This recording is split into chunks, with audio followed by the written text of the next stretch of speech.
Prime Minister Theresa May has asked the European Union to grant the UK a second delay of its departure from the bloc, this time until June 30, adding that her government will prepare to vote in EU elections in case it is necessary that it do so.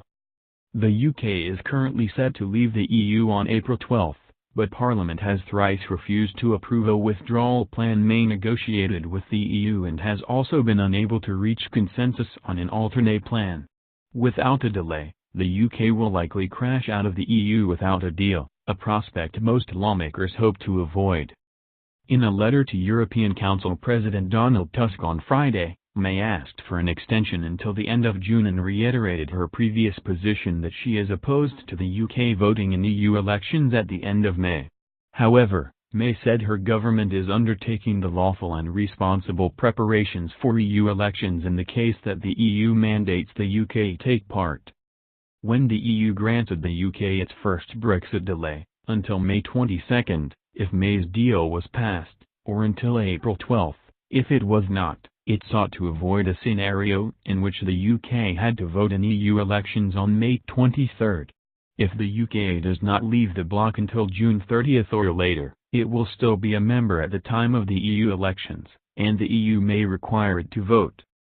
All 27 other EU members will need to agree to a June 30 delay for it to be approved.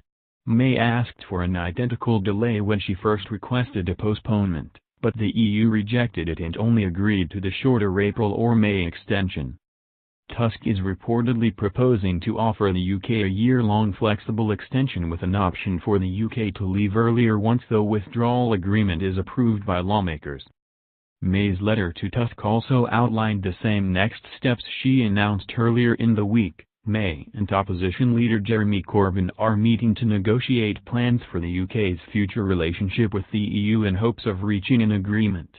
If they two sides are not able to approve a plan, they will agree upon a slate of options to present to Parliament. Parliament would then vote on those plans in an effort to see which has the most support. May said her government would abide by that vote if the opposition Labour Party does the same. May and Corbyn met on Friday for a third consecutive day of talks, but the leaders have not yet announced that they have agreed on anything.